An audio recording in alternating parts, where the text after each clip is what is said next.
నమశంకరాయ. జనవరి 18 పుష్యమాసము అమావాస్య. ఈ రోజున ప్రధానంగా వీక్షించేటువంటి ప్రేక్షకులు అందరూ కూడా తమ పూర్వీకుల రుణం, ముఖ్యంగా తల్లిదండ్రులు, తాత ముత్తాతల యొక్క రుణాన్ని తీర్చుకునే అవకాశం.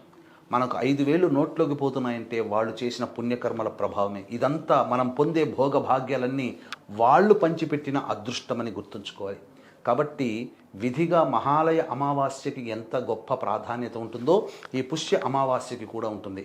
కాబట్టి ఎవరైనా కానీ మనకు శాస్త్రంలో చెప్పబడినటువంటి నదీ తీరంలో కానీ సాగర సంగమ ప్రదేశంలో కానీ ఎవరైతే పెద్దల కోసమే పిండ ప్రదానము తర్పణాది కార్యక్రమాలు చేసి వస్త్రదానము చేస్తారో ఈ వారి యొక్క పైన 21 తరాలలో పితృదేవతలు అందరూ కూడా ఎవరైనా రౌరవాది నరక కూపంలో పడి బాధపడుతుంటే వాళ్ళందరికీ కూడా స్వర్గాధిపత్యము పొందే పుణ్య ఫలితాన్ని ఈ వారసుడు అందించిన వాళ్ళు అవుతారు.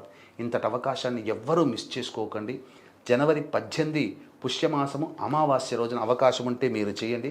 లేకపోతే మీ తరపున సుప్రసిద్ధ మహిమాన్విత కాశీక్షేత్రంలో గంగా నదీ తీరంలో బ్రాహ్మణులని కర్తగా పెట్టి మీ తరపున పిండ ప్రదానము తర్పణాది కార్యక్రమాలు చేయించడం జరుగుతుంది.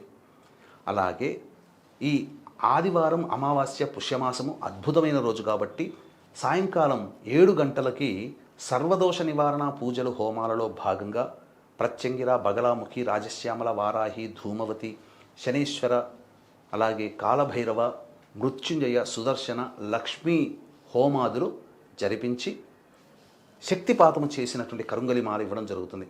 అవకాశం ఉన్న వాళ్ళు సాయంకాలం 7 గంటల లోపల జనవరి 18 ఈ లోపల స్క్రీన్పై కనిపిస్తున్న నెంబర్కి కాంటాక్ట్ చేసి మీ గోత్రనామాదులు నమోదు చేసుకోవచ్చు.